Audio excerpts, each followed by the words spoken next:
Hello everyone, welcome to Edu India classes. आज की class में हम डिस्कस कर रहे हैं बीसीके का चैप्टर 2 की थर्ड क्लास है आज हमारी। बीसीके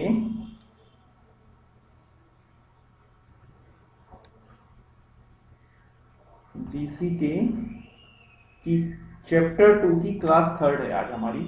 और आज की क्लास में हमें डिस्कस करना है पेस्टल एनालिसिस। अगर हम पेस्टल एनालिसिस की बात करें तो पेस्टल एनालिसिस एक्सटर्नल एनवायरनमेंट को एनालाइज करने के लिए, एक्सटर्नल एनवायरनमेंट के जो फैक्टर्स हैं उन फैक्टर्स को एनालाइज करने के लिए कॉन्सेप्ट है, फ्रेमवर्क है।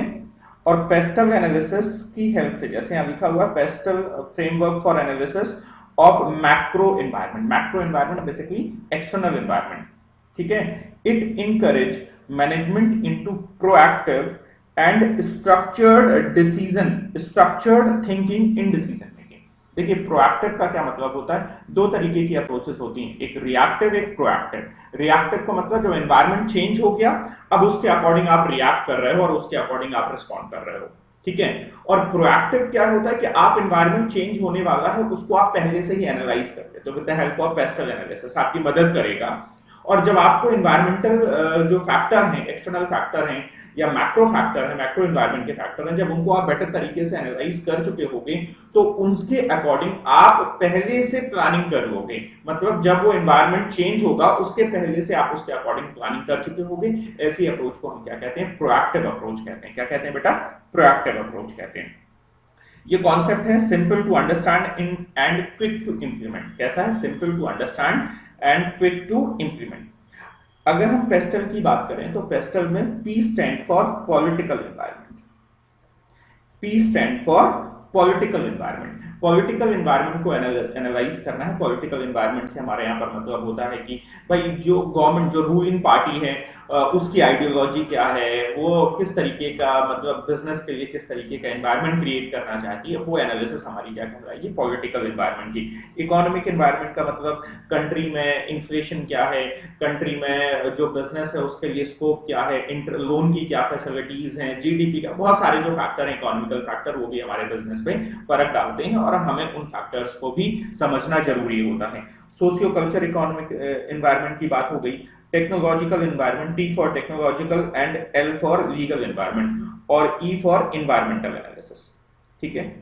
तो इनको हमें एक एक करके डिटेल में डिस्कस करना है। और ये सारे जो फैक्टर्स हैं, ये सारे मैक्रो एनवायरनमेंट के फैक्टर हैं, एक्सटर्नल एनवायरनमेंट के फैक्टर हैं, और इन्हीं के एनालिसिस को हम क्या कहते हैं? Pastel analysis. P for political, E for economic, S for socio culture, T for technological, L for legal and E for environmental.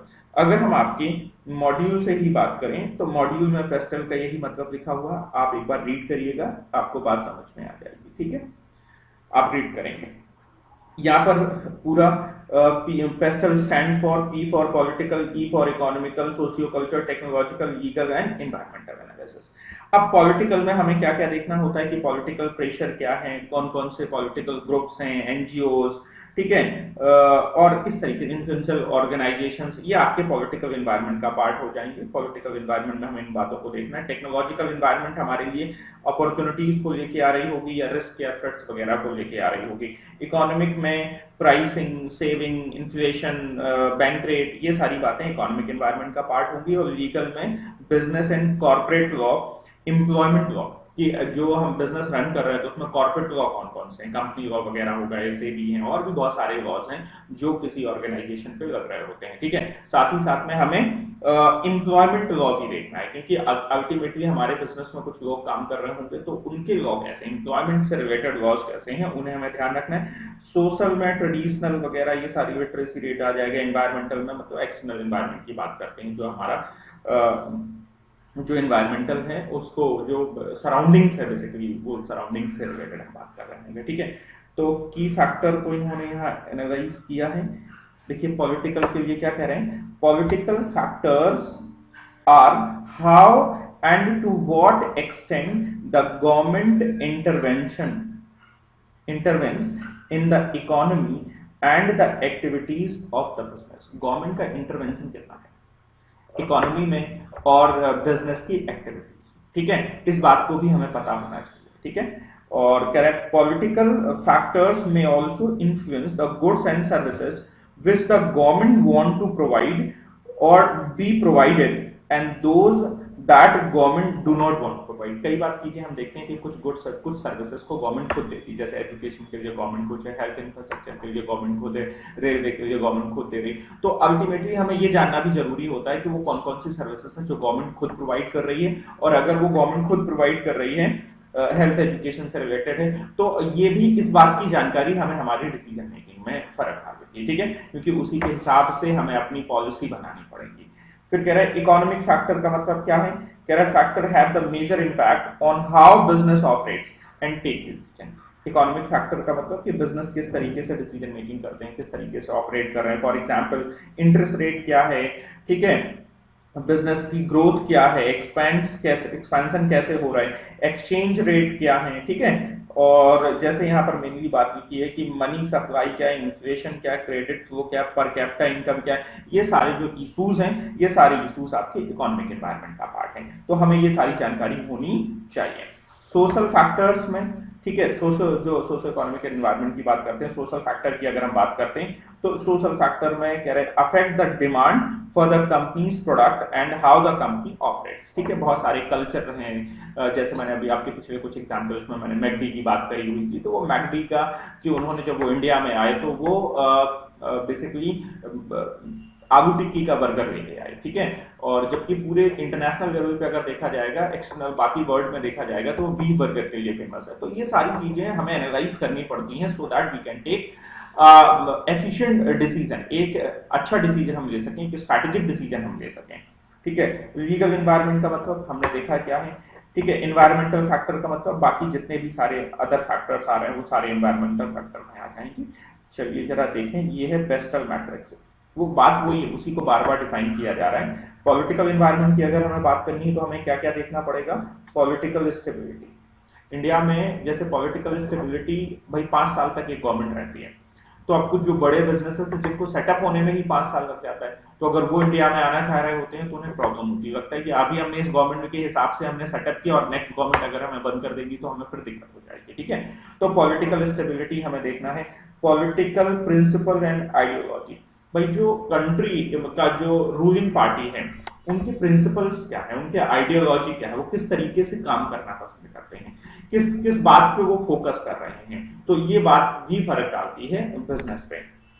Current and future taxation policy, भाई फ्यूचर टैक्सेशन पॉलिसी क्या है, भाई जैसे पहले हमारे पास इनडायरेक्ट टैक्स के system में जी excise होता था और वैट वगैरह होते थे, तो अगर कोई इंटरनेशनल कंपनी अगर इंडिया में आ रही है और अगर वो हमारे सारे 28 स्टेट्स में अगर ऑपरेट कर रही है, तो बेटा वहां पर उनको प्रॉब्लम क्या होती है, हर एक स्टेट की अपनी अलग वैट की पॉलिसी होती थी, वैट के नियम होते थे, तो उनको इतनी सारी चीजें बड़ी कॉम्प्लिकेटेड रहती थी। आज क्या है, जीएसटी आ गया है, तो जीएसटी में पूरे इंडिया में एक ही लॉ है ऑलमोस्ट, ठीक है, तो एक लॉ होने की वजह से थोड़ा सा इजी जाएगा। तो हमारे टैक्सेशन में कुछ रिफॉर्म हो रहे हैं या नहीं हो रहे हैं, इस बात का भी फर्क आता है किस पे, जब हम पॉलिटिकल एनवायरनमेंट को एनालाइज कर रहे हैं, ठीक है। रेगुलेटरी बॉडीज एंड प्रोसेसेस, कौन कौन सी रेगुलेटरी बॉडी हैं और प्रोसेसेस क्या हैं, गवर्नमेंट पॉलिसीज क्या हैं, गवर्नमेंट टर्म्स एंड चेंजेस क्या हैं, trust areas of political leaders, जो पॉलिटिकल लीडर्स हैं उनका ट्रस्ट एरियाज क्या है, ट्रस्टेड एरिया क्या है, तो ये सारी बातें हमें पता होनी चाहिए when we are analysing political environment, ठीक है। तो इसका इंपैक्ट हमारे बिजनेस पे पड़ता है, हमें सारी जानकारियां होनी चाहिए। सोशल एनवायरनमेंट में क्या है, लाइफ स्टाइल ट्रेंड क्या है, डेमोग्राफिक क्या है, कंज्यूमर एटीट्यूड्स एंड ओपिनियन क्या है, brand, company, technology, image, consumer buying pattern क्या है, एथनिक, रेगुलर, रिलीजियस फैक्टर क्या है, और मीडिया व्यूज एंड परसेप्शन क्या है। बेटा बहुत सारे, जैसे छोटी सी एग्जांपल बात करें कि अगर इंडिया में अगर दीपावली का समय आ गया तो सारी इलेक्ट्रॉनिक्स आइटम जितने भी आइटम्स हैं मार्केट में डिमांड बढ़ जाती है, ईद का समय है तो मार्केट में डिमांड बढ़ जाती है। तो ये सारे जो फैक्टर्स हैं, ये सारे फैक्टर क्या है, सोशल फैक्टर्स का पार्ट कहलाते हैं। किसका कहलाते हैं, सोशल फैक्टर का। देन लीगल फैक्टर में बिजनेस एंड कॉर्पोरेट लॉ हमें अंडरस्टैंड करनी है, एम्प्लॉयमेंट, कॉम्पिटिशन की लॉ क्या है, competitive health and safety law क्या है, इंटरनेशनल ट्रीटी एंड लॉ क्या है, रीजनल और लेजिस्लेशन क्या है। रीजनल का मतलब लोकल लेवल पे अगर कोई लॉ है तो उनकी भी हमें जानकारी होनी चाहिए। ये सारी चीजों की हमें जानकारी होनी चाहिए उस एरिया में। इकोनॉमिक एनवायरनमेंट का मतलब क्या है? Economic situation and trend. भाई अभी हमारी क्या इकोनॉमिक सिचुएशन चल रही है, ट्रेंड क्या चल रहा है, मार्केट एंड ट्रेड साइकिल हम कहाँ पर स्टैंड कर रहे हैं, स्पेसिफिक इंडस्ट्री फैक्टर, जिस पर्टिकुलर इंडस्ट्री में आप काम कर रहे हो उसको, उससे रिलेटेड फैक्टर्स को एनालाइज करना, कंज्यूमर एंड यूजर और डिराइवर्स, ठीक है। तो जो लास्ट यूजर है उसको समझना, वो भी हमारा इकोनॉमिक एनवायरनमेंट का पार्ट है। इंटरेस्ट एंड एक्सचेंज रेट क्या है, इन्फ्लेशन एंड एम्प्लॉयमेंट की क्या पोजीशन है, स्ट्रेंथ एंड कंज्यूमर स्पेंडिंग क्या है। भाई कंज्यूमर अगर स्पेंडिंग, अभी जैसे इस समय मार्केट लॉकडाउन चल रहा है तो कंज्यूमर की स्पेंडिंग ज्यादा नहीं है, तो अगर कंज्यूमर की इनकम ज्यादा नहीं है तो स्पेंडिंग ज्यादा नहीं है, तो ऑब्वियस सी बात है मार्केट अभी डाउन है, ठीक है। तो ये इकोनॉमिक एनवायरनमेंट का पार्ट है, हमें इनको भी एनालाइज करना होगा अगर हम डिसीजन मेकिंग की बात करें, तभी हमारी decision making effective decision making होगी। टेक्नोलॉजिकल एनवायरनमेंट का मतलब कह रहे हैं रिप्लेसमेंट टेक्नोलॉजी सॉल्यूशन, कौन सी नई टेक्नोलॉजी हमारी आ सकती है, मेच्योरिटी ऑफ टेक्नोलॉजी, कौन सी टेक्नोलॉजी इस समय मेच्योरिटी पे है जिसको हमें पता होना चाहिए, जिससे कि हम अकॉर्डिंगली अपने डिसीजन मेकिंग को करेंगे, ठीक है।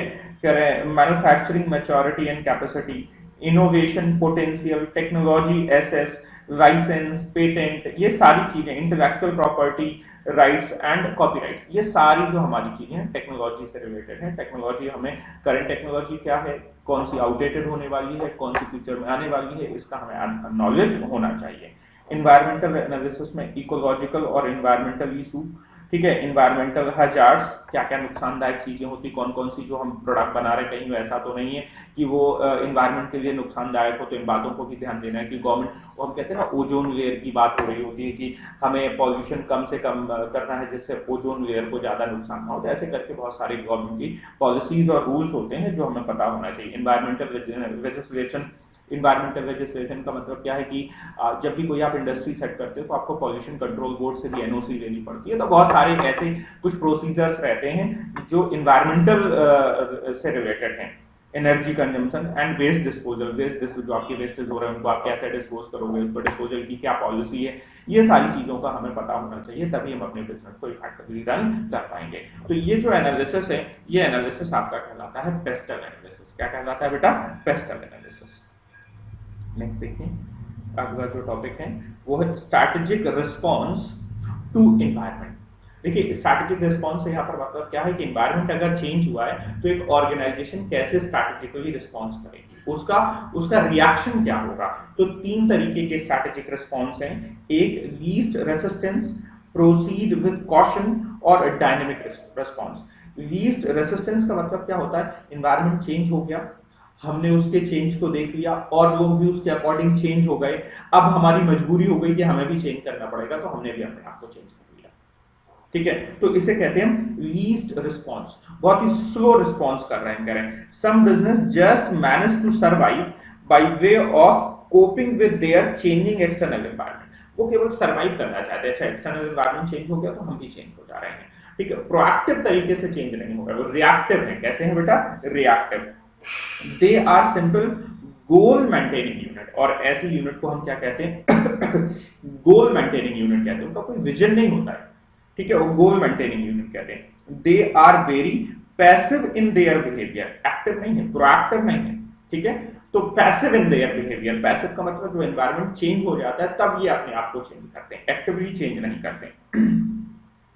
And are solely guided by single signals of external environment, और जब एक्सटर्नल एनवायरनमेंट को सिग्नल देता है तब ये काम करना शुरू करते हैं। ये एनवायरनमेंट को प्रोएक्टिवली एनालिसिस करने की कोशिश नहीं करते हैं, जब वो चेंज हो जाता है तो इन्हें मजबूरी में अपने आप को सर्वाइवल के लिए चेंज करना पड़ता है।